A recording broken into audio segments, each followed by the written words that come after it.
46절, 47절 읽어보겠습니다. 시작. 긴 옷을 입고 다니는 것을 원하며 시장에서 문안받는 것과 회당의 높은 자리와 잔치의 윗자리를 좋아하는 서기관들을 삼가하라. 그들은 과부의 가산을 삼키며 외식으로 길게 기도하니 그들이 더 엄중한 심판을 받으리라 하시니라. 기도를 할 때에 누구처럼 하지 말라고요? 서기관처럼 기도하지 말라고. 반면 교사 삼으라는 거죠. 서기관처럼 기도하지 말라. 서기관들은 다른 말로 율법 교사라 그렇게 부르기도 했어요. 모세 오경 토라를 연구하고 그거를 가르치고 그 토라의 말씀을 가지고 백성들을 진리 가운데로 인도하는 사람이에요. 그러니까 그들이 가지고 있는 책무 때문에 당연히 사람들에게 존중을 받아요. 그래서 서기관들, 율법사가 지나가면 사람들이 문안을 하는 거죠. 또 잔치자리가 있다면 상석에 앉혀요? 하석에 앉혀요? 당연히 상석에 앉고, 회당에서 말씀 연구할 때, 가르칠 때, 예배 드릴 때 어디에 앉아요? 가장 상석에 앉는 거죠. 그러니까 하나님이 주신 말씀 때문에 그들이 존중받는 거 당연하죠. 자연스러운 일입니다. 잘못된 게 아니에요. 근데 문제는 언젠가부터 이 말씀에 대한 연구와 가르침, 또 사실은 말씀을 연구하면 할수록 뭘 깨닫는가 하면 하나님이 얼마나 크고 놀라우신 분인가를 보게 돼요. 반면에 나라고 하는 존재, 우리 사람이라고 하는 존재가 얼마나 하나님 앞에 허물되고 약하고 미물에 불과한가를 보게 돼요.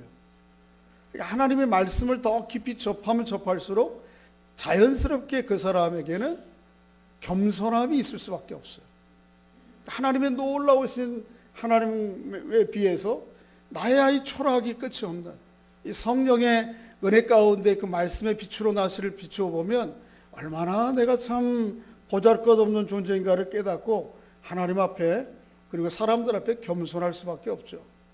그런데 언젠가부터 이 서기관과 율법교사들이 자신들의 지위를 잃어버리고 그 지위로 오는 주신 의도와 내용들을 생각하지 않고 그것이 주는 특혜만을 생각하는 거예요. 사람들에게 뭘 받아요? 존중받고 또 칭찬받고 상석에 앉는 거 좋아하고. 오늘 아주 이들의 모습을 대표적으로 보여주는 상징이 하나 있는데 46절에 보면 뭘 입고 있어요? 긴 옷을 입고 있어요. 제가 입고 있는 가운이 좀 비슷하지 않습니까? 목사가 뭐 하는 사람이에요? 말씀 연구하고 말씀 가르치고 기도하고. 그런데 이게 이 본연의 하나님이 주신 직책 때문에 이 사람들에게 존중받는 건 아주 지극히 자연스러운 일인데 그거를 스스로 취하려고 하는 거예요. 그래서 옷도 더 길게 입어. 아주 더 화려하게 입어. 저 화려하게 입었네요, 제가 이렇게. 사람들이 눈에 탁 띄게. 사람들이 길거리에 가면 다 인사하고 존중하도록. 그런데 그렇게 거칠애와 때로는 자기 과시, 자기 의를 쫓아서 자기 직분과 자기 지위를 이용하는 외식하는 서기관들과 같이 하지 말라 그렇게 말씀하세요. 특히 기도에 있어서 그들의 기도를 따라가지 말라. 서기관과 율법사들은 어디에서 기도하기를 좋아하죠? 많은 사람들 앞에 기도하기를 좋아해요. 또 기도도 어떻게 해요? 길게 기도하는 걸 좋아해요. 그런데 예수님은 뭐라 그래요? 골방에 가서 기도하고 많은 말을 하지 말라고 그렇게 얘기해요. 오해하지는 마세요. 기도는 짧게 하라는 거구나. 그런 건 아닌데 그것보다 더 중요한 건 뭐예요? 기도에 있어서 가장 중요한 것은 기도하는 사람의 진실함이 하나님 앞에. 그 기도가 길든 짧든 횟수가 많든 적든. 근데 오늘 본문에 보면 이렇게 외식하는 기도로 말미암아 바리새인들은 심판을 받아요. 엄중한 심판을 받아요. 자, 우리가 하나님만 의식하고 기도하는가를 우리 한번 주의를 한번 생각해 우리 자신들을 돌아봐야 됩니다. 예수님께서 마태복음 5장부터 7장까지가 긴 설교, 그 유명한 산상수훈 설교를 하시죠. 그 가운데 6장의 대부분이 이 외식에 관한 문제에 대해서 설교를 하세요. 6장 1절에 이렇게 얘기하죠. 한번 좀 읽어보겠습니다. 앞에 선언적으로 이렇게 얘기하십니다. 시작. 사람에게 보이려고 그들 앞에서 너희 의를 행하지 않도록 주의하라. 그리하지 아니하면 하늘에 계신 너희 아버지께 상을 받지 못. 그게 오늘 예수님의 산상수훈 가운데 세 가지를 구체적으로 언급해요. 첫째는 구제, 두 번째는 기도, 세 번째는 금식. 그 당시에 하나님을 하는 예배의 예전의 성례의 중요한 방식이었어요. 오늘 우리로 하면 예배와 헌금 이런 것들이죠. 이런 거 할 때 가장 먼저 주의해야 될 게 누구를 의식하지 말라고요? 사람에게 보이려고 하지 말라. 하나님 앞에 하는 예전인데 사람을 보이고 사람을 의식하는 것을 가르쳐서 뭐라 그래요? 외식이라 그래요. 외식. 그렇게 하지 말라고. 기도에 대해서 조금 더 구체적으로 말씀하시는데 6장 5절부터 7절 읽어보겠습니다. 시작. 또 너희는 기도할 때 외식하는 자와 같이 하지 말라. 그들은 사람에게 보이려고 회당과 큰 거리 어귀에서 서서 기도하기를 좋아하느니라. 내가 진실로 너에게 이르노니 그들은 자기 상을 이미 받아. 기도는 누구에게 하는 거예요? 오로지 하나님만 의식하고 하는 거예요. 하나님 의식하고 하니까 회당과 사람들이 많이 모이는 길거리에서 기도하는 건 아니죠. 기도는 은밀하게 하는 거예요. 조금 더 구체적으로 6절 7절 시작. 너는 기도할 때에 골방에 들어가 문을 닫고 은밀한 중에 계시는 내 아버지께 기도하라. 은밀한 중에 보시는 내 아버지께서 갚으시리라. 또 기도할 때에 이방인같이 중언부언하지 말라. 그들은 말을 많이 하여야 들으신 줄로. 말을 많이 오래 길게. 기도에 대해서 얘기할 때 그래서 나는 일주일에 몇 번 기도한다, 몇 시간 기도한다, 이거를 논하는 것은 어불성설이에요. 기도는 거기에 핵심이 있는 게 아니에요. 그렇다고 기도를 무조건 짧게 하라는 거 아니에요. 하나님 주시는 은혜와 진실함으로 하는 오래된 기도는 하나님 앞에 더 귀한 것이죠. 핵심은 뭐예요? 중요한 거는 진실함으로 기도하느냐, 오로지 기도를 들으시는 하나님 한 분만을 나의 청중으로 삼고 기도하느냐, 다른 사람들을 오로지 의식하지 않고 그분만을 의식하고 기도하느냐 하는 게 중요한 것이죠. 그런데 오늘 본문에 나오는 서기관들, 율법교사들은 그렇게 안 하는 거예요. 회당에서 또는 시장에서 사람들이 많이 모이는 곳에서, 그것도 어떻게? 아주 길게. 목소리는 어떻게 했을까요? 그렇게 했을까? 하여튼 모르겠어요. 표현이 안 돼 있지만 중요한 건 뭐예요? 진심으로 하느냐. 우리 개인 기도도 그렇게 할 뿐만 아니고 공적인 기도도 주님이 가르치신 교훈을 좀 잘 따를 필요가 있다 싶어요. 오늘 우리 교회는 교회 예배 시간에 교회를 대표 기도할 때 대부분 이렇게 써가지고 오셔서 하잖아요. 우리 장로님도 써가지고 오셔서 하시고. 그런데 이렇게 글로 기도를 쓰다가 보면 자꾸 여기 멋진 말을 만들고 싶은 유혹이 듭니다. 하나님 앞에 쓰고자 하는 말, 진실한 기도보다는 자꾸 거기 기름기 있는 말을 좀 쓰고 싶어요. 제 경험만인가요? 우리 장로님들 동의하세요? 네, 자꾸 이게 좀 멋진 말을, 그럴듯한 말을 쓰고 싶어요. 그런데 한번 여러분 생각해 보세요. 여러분이 하나님, 전능하신 하나님 앞에 면전에 가서 기도할 때에, 물론 그분이 어미하신 분이면서도 또 사랑이 많으신 분이기 때문에 우리가 이런저런 얘기할 수, 솔직하게 할 수 있겠지만 그 앞에서 우리가 기도하는 식으로 미사여구를 동원해서 기도하지는, 말하지는 않을 거예요. 여러분 할 수 있으면 아주 좀 담백하게 하나님 앞에 기도할 때에는 말의 기름기를 좀 최대한 빼세요. 최대한 빼서 그래서 기도를 가르치는 분들의 조언 가운데 하나는 뭐냐 하면 기도는 장문으로 하지 말라고 그래요. 복문으로 하지 말라고 그래요. 아주 단문으로 하라고 그래요. 단문. 동방교회의 기도의 전통 가운데 하나는 우리가 하나님 앞에 기도할 수 있는 기도는 딱 한 가지밖에 없다고 그래요. 뭐예요? 한번 따라해 보겠습니다. 주여 저를 불쌍히 여기소서. 그를 이름하여 예수 기도라는 이름으로 알려져 있는데 이 예수 기도 한 가지밖에 우리가 뭔 기도할 게 있냐? 근데 뭘 이런저런 주원본 기도할 게 많냐는 거예요. 너무 그건 또 극단이기도 하지만 그래서 그 기도를 가지고 찬양을 만들었어요. 들어보셨을 거예요. 주여 우리를 불쌍히 여기소서. 이 기도를 계속하는 거예요. 주여 우리를 잃어버리지 않잖아요. 기도 제목도 그죠? 하루 종일 묵상하면서 일을 하면서도 주님 저를 불쌍히 여겨주세요. 저에게 은혜를 베풀어 주세요. 이 기도 이외에 사실은 우리가 기도할 내용 주님이 다 기도하기 전에 들으시고 아신다고 그랬는데 그 강조점이 뭐에 있어요? 진실하게 기도하라는 거예요. 진실하게. 나는 일주일에 몇 번 기도하냐, 몇 시간 기도하냐, 어떻게 기도하느냐, 소리를 내서 하느냐, 침묵으로 하느냐, 이거 다 차선이에요. 나중에 문제예요.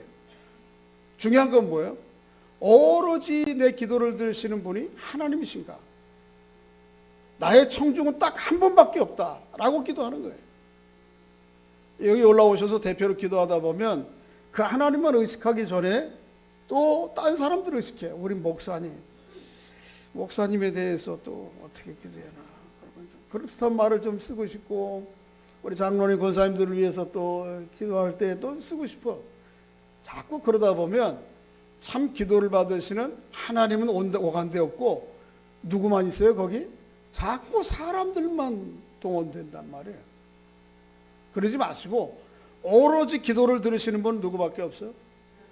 우리가 기도할 때 대피 기도할 때 다 같이 듣지만 이건 듣는 자의 우리의 자리에 있으면 안 되는 거예요.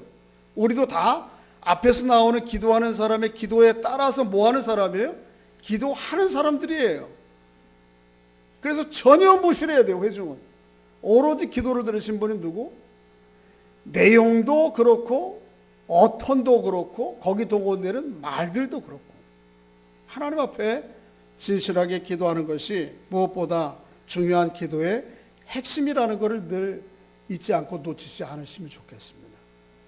그래서 아주 담백한 기도가 제일 좋은 기도예요. 담백한 기도가. 라피의 전통의 글 가운데 보면 그런 얘기가 있어요. 라피를 유대교 이 사람들 아주 대단한 선생으로 여겼잖아요. 율법교사, 서기관들이 그런 사람들인데 근데 아이들이 말이에요. 라피에게는 아주 전능한 주, 하나님 다음으로 전능한 줄 알아요. 비가 안 와요. 비가 가물어. 올 겨울에 너무 가물어. 그래서 사람들이 막 기도하다가 기도해도 비가 안 오니까 애들을 시키는 거예요. 야, 너 저 라피 선생님한테 가서 비가 오게 해달라고 기도하라고 좀 부탁해라. 애들은 엄마 아빠 얘기를 듣고 가서 진짜 라피 선생님한테 기도하면 라피가 전능한 하나님 다음으로 전능하니까 비를 금방 내릴 줄 알고 비를 부탁을 해. 그러니까 라피가 뭐라고 그래요? 이렇게 기도해. 하나님, 쟤들이 뭘 착각하고 있습니다. 전능하시는 분은 하나님이요. 나는 아무것도 아닌데 저들이 나를 대단한 존재인 줄 알고 기도해달라고 그래서 할 수 없이 하나님 앞에 기도합니다. 하나님 좀 도와주십시오. 놀랍게도 그 기도 이후에 뭐가 내려요? 비가 내렸다. 기도가 그래 내가 기도해 주지 멋지게 아주 내가 라피니까 그렇게 기도하지 않고 하나님 쟤들이 착각하고 있습니다. 나는 당신이 보시기에 아주 미물에 불과한 이런 연약한 아무것도 비는 내리기커녕 물 한 방울 어쩔 줄 모르는 어쩔 수 없는 내 약한 사람인데 쟤들이 착각하고 돌아오는데 저에게 부탁을 하는데 하나님 좀 도와주십시오. 그렇게 담백한 하나님을 의식하는 기도가 좋은 기도다. 이렇게 외식에 빠진 서기관들과 다른 인물이 오늘 본문 후반부에 나오죠. 그분이 누구죠? 그 사람이 누구죠? 가난한 과부예요. 예수님께서 예루살렘 성전에서 사람들이 헌금하는 것을 보신 거예요. 예루살렘 성전에는 이렇게 여러 뜰이 있는데 유대인 여자들이 머무는 뜰에 이런 기둥 행락이 13개가 있었다고 그러고 그 앞에 나팔 모양으로 생긴 연복궤가 있었다고 그래요. 왜 사람들이 유대인 여자들도 당연히 그 자리 자기들 자리니까 거기서 연보를 하고 유대인 남자들이 연보를 하고 자기 더 안으로 들어가서 하나님 앞에 예배하는 거죠. 근데 거기에다가 자원해서 헌금을 하는 거예요. 그 광경을 예수님이 보신 거예요. 먼저는 누가 헌금하는 모습에 대해서 표현하고 있죠. 부자들이 헌금하는 것에 대해서 표현해요. 21장 1절 한번 읽어보겠습니다. 21장 1절 시작.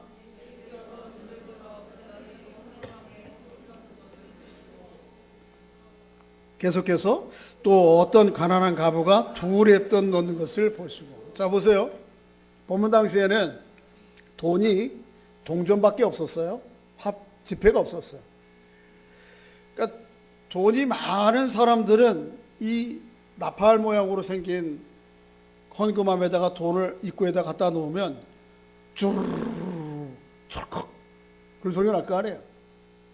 이 헌금을 많이 하는 소리를 가지고 저 사람은 헌금 많이 했다라고 하는 것을 알게 되는 거예요. 근데 두 렙돈은 당시의 화폐 가운데 가장 작은 화폐 단위예요. 오늘 우리가 쓰는 화폐 중에 가장 작은 단위가 동전이 얼마짜리입니까? 이렇게 세상을 지금 딴 나라에 사신다니까요. 10원이에요? 1원짜리가 아직 있어요, 우리에게. 1원짜리지. 그 아주 1원짜리는 너무 만들기도 힘드니까 날아가게 생겼잖아요. 그 두 개 톡 털어뜨리니까 헌금을 했는지 안 했는지도 모르는 거예요. 그런데 예수님께서 딴 사람들은 다 몰라요. 저 여인이 과부인지 두 렙돈만 넣었는지. 또 예수님이 보신 건 뭐예요? 두 렙돈이 그 여인의 재산의 생활비의 전부였어요. 아무도 모르지만 누가 보시는 거예요? 하나님을 아시는 주님. 기도에 있어서도 관건은 뭐예요? 진실함이에요. 헌금에 있어서도 관건은 뭐죠? 진실함이에요. 액수의 문제가 아니에요. 정말 마음을 들여 전심으로 하나님 앞에 기도 드리는가 하는 것이에요. 본문 당시에는 꽤 부자가 많았고 또 종교적인 사회에서 그런지 모르지만은 많은 헌금을 가지고 와서 헌금했다고 하는 자기 자부심과 자랑, 자기 의 가운데 사는 사람이 많았는 모양이에요. 그래서 당시의 라피의 규칙들에 의하면 자기가 가지고 있는 재산 이상의 많은 분량을 헌금하는 것을 규칙으로 금했어요. 네 하루에 한 달 수입이 100만 원 되냐? 그러면 성경에서 얘기한 11조와 헌물 이상으로 드리지 말라고. 그렇게 드리는 것은 오히려 하나님 앞에 합당하지 않은 것이고 잘못하면 내 자랑과 의 가운데 빠질 수 있게 하는 것이야. 오늘날은 또 반대예요. 그렇죠. 오늘날은 어떻게 해요? 반대로 헌금을 잘 안 해. 헌금 얘기하니까 또 얼굴이 다들 굳어지시네. 언젠가 몇 년 전에 어느 장로님으로부터 목사님 헌금에 대한 설교를 좀 하세요. 헌금을 성도들에게 좀 제대로 가르치세요. 그런 얘기를 권면을 들은 적이 있어요. 저는 그 장로님의 권면을 아주 존중하고 그 마음 어떤 동기에서 그런 말씀을 하시는지 이해를 합니다. 근데 제 주관은 오늘 주어진 성경 본문에 헌금 얘기 있으면 하겠다는 거예요. 그런데 본문에 성경에 헌금 얘기 안 하면 나도 안 하려고 그래요. 그렇게 했으면 할 거예요.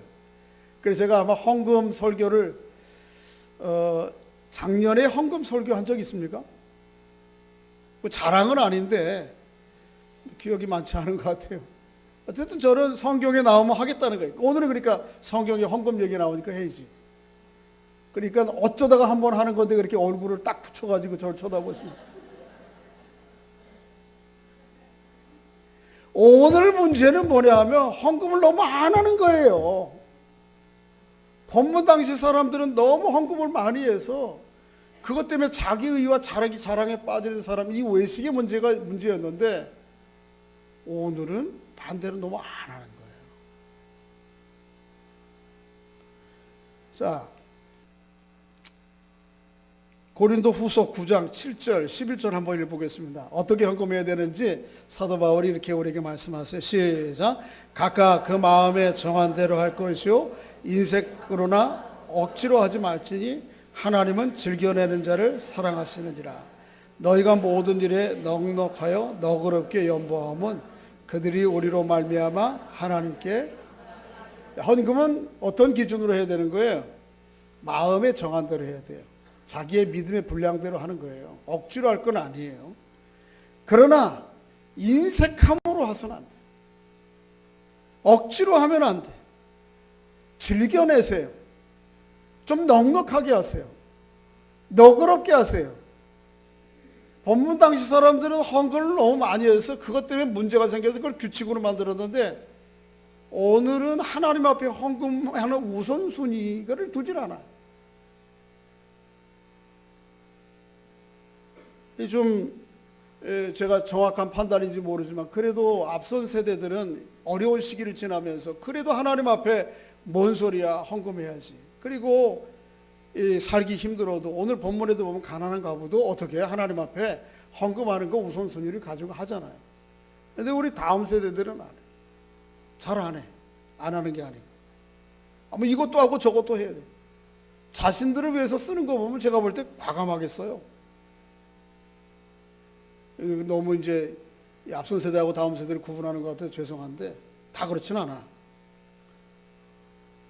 헌금하세요. 너그럽게 하세요. 할렐루야. 헌금을 어느 기준에서 해야 되는지 나중에 좀 살펴볼게요. 많이 하든 적든 우선 무엇보다 중요한 건 뭐예요? 하나님 앞에 진실함으로 하는 거예요. 진실함. 본문에 가난한 과부가 2렙돈을 하나님 앞에 드린 것을 주님이 칭찬하시는 가장 주된 이유는 그거예요. 그가 살아계신 하나님을 자기의 삶의 주인으로 인정을 하고 비록 그게 어떤 감동 때문에 준 건지 모르지만 재산의 전부예요. 사실은 2렙돈이 큰 게 아니에요. 가장 작은 화폐 단위의 데나리온의 15분의 1이에요. 제가 대강 좀 계산해 보면 예를 들면 하루 일당이 한 데나리온인데 그게 15분의 1 정도 오면 계산해 보니까 한 6,500원. 이게 그의 남은 생활비 저산인 전부인데 그걸 드리는 거예요. 그걸 진실함으로 하나님이 드리는 거예요. 헌금과 관련해서 구약부터 신약에까지 여러 전통들이 있는데 제일 먼저 하나님 앞에 물질을 드리는 일들이 창세기 4장에 나와요. 그죠? 거기 아담의 2 아들이 나오죠. 누구죠? 가인하고 아벨이에요. 그들이 1년 농사를 짓고 나서 가인은 뭐 하는 사람이었어요? 농사하는 사람이었어요. 그래서 곡식을 거두어서 하나님 앞에 예물을 드리고 아벨은 뭐 하는 사람이에요? 가축 농사하는 사람이니까 양 새끼를 잡아서 하나님 앞에 드렸어요. 그런데 하나님이 아벨의 제사는 받으시고 가인의 제사는 받지 않으셨어요. 이유가 뭐예요? 우리는 조금 오해하기를 그 물질에 문제가 있다.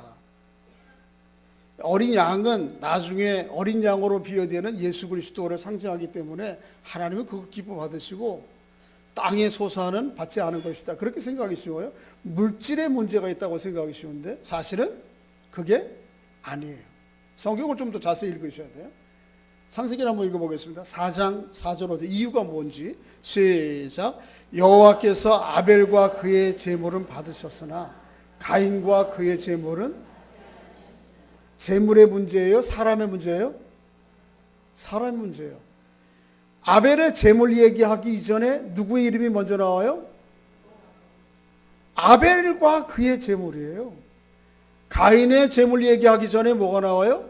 가인과 그의 재물 때문이에요. 뭐가 문제인가 하면 재물의 문제가 아니야. 그 사람의 문제예요.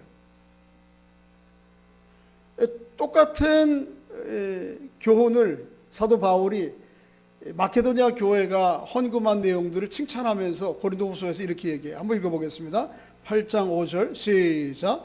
그들이 먼저 자신을 주께 드리고 또 하나님의 뜻을 따라 우리에게 헌금을 먼저 드리기 전에 먼저 뭘 드려야 되는 거예요? 자신을 드려야 되는 거예요.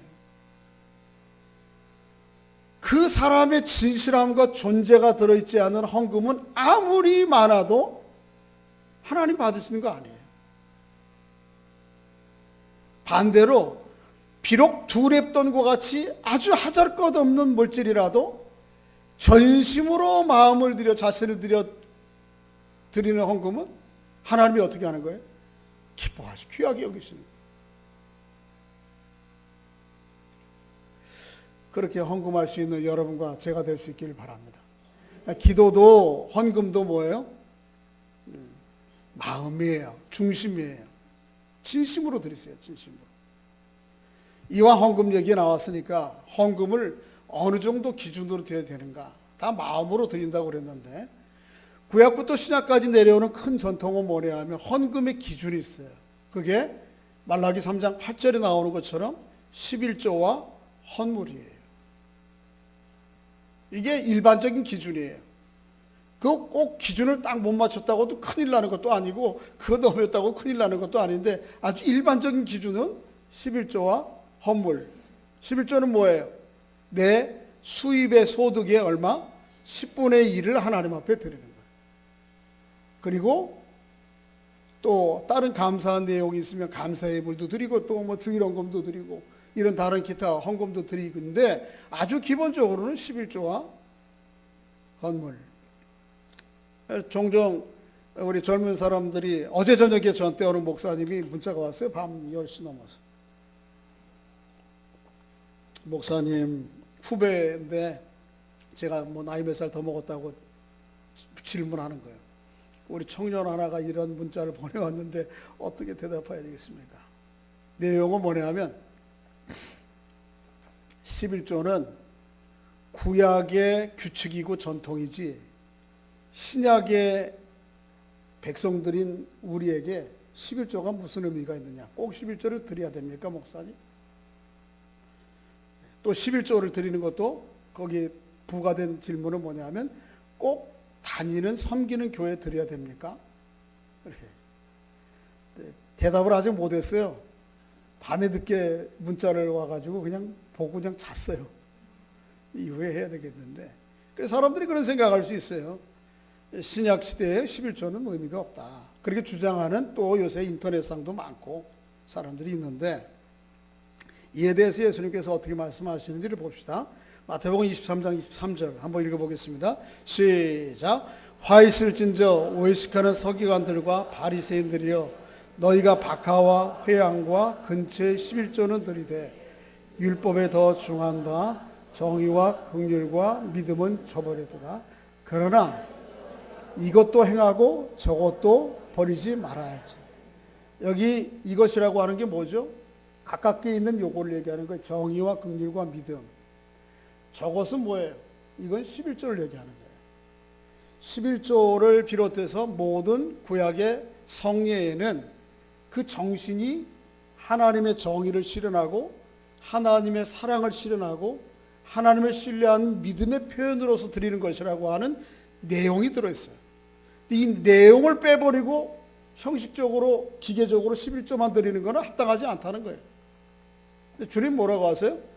이거 반드시 있어야 되지. 그러나 이것도 반드시 해야 된다. 주님 그렇게 말씀하시는 거예요. 그래서 우리가 예수 믿는 사람들은 온전한 11조를 하는 게 중요해요. 11조를 하는 게. 11조 하세요. 제가 우리 교회 성도들 얼마나 몇 퍼센트나 11조를 할까 조사를 안 해봐서 모르겠어요. 얼마나 하는지. 몇 퍼센트나 하는지. 그러나 모든 신앙인의 하나님 앞에 기본적인 헌금은 11조와 헌물이에요. 11조 하십시오. 또 11조를 할 때 온전하게 하십시오. 온전하게. 예. 언젠가는 한번 청년 하나가 목사님 월급을 받았는데 월급을 받을 때 회사에서 세금도 떼고 여러 의료보험 뭐 이런 거 다 떼잖아요. 떼고 주는데 그런 거 다 띈 기준으로 11조를 해야 됩니까? 아니면 세 전 11조를 해야 됩니까? 이걸 물었어요. 참 젊은 친구들 가운데도 이런 친구들이 있다고요. 그걸 이 질문을 듣고 그러면서 자기가 고민을 하다가 내린 결론은 세 전 11조를 드리는 게 합당하지 않을까. 왜냐하면 성경에 가이사의 것은 가이사에게 하나님 것은 하나님께 드리라. 그렇게 말씀에 비추어 볼 때 가이사에게 드리기 전에 다 주신 것 중에 일부를 드려야 되는 거, 제대로 드려야 되는 거 아닌가. 참 제가 그 질문을 받고 참 감동도 되고 도전도 됐어요. 기특하다. 온전하게 11조를 하려고 하는 그 마음이 있구나. 온전하게 11조 하십시오. 이름만 하지 말고. 자, 이렇게 하나님 앞에 진실한 기도와 헌금에 대해서는 모든 성례에 대해서 하나님께서 다 귀히 보십니다. 어느 누구도 두 렙돈을 드리는 여인을 주목하지 않았어요. 또 그 사람이 안고 있는 문제와 상황이 어떤지를 보지를 못했어요. 근데 누가 아시죠? 주님이 아세요. 하나님은 그렇게 우리의 모든 일거수일투족을 기억하세요. 특별히 하나님 앞에 진심으로 하는 모든 성례를 기억하세요. 그 기도든 헌금이든 섬김이든 봉사든 오로지 하나님께만 주목하고 하나님 보시도록 사람 보도록 하지 않고 목사가 됐는데 그래도 기도해야지. 이거 기도가 아니에요. 내가 권사가 됐는데 그래 11조 해야지. 이건 11조 하나님 받을 11조 아니에요. 오로지 하나님 주신 은혜 감사해서 전적으로 주님만을 보고 그럴 때 하나님께서 은혜를 베푸시죠. 모든 기도와 성례에 대해서 하나님이 반드시 기억하시고 갚으세요. 자, 읽어보겠습니다. 마태복음 6장 6절 시작. 너는 기도할 때 내 골방에 들어가 문을 닫고 은밀한 중에 계신 내 아버지께 기도. 은밀한 중에 보시는 내 아버지께서 갚으시리라. 마태복음 7장 기도에 대한 유명한 절이죠. 시작. 구하라.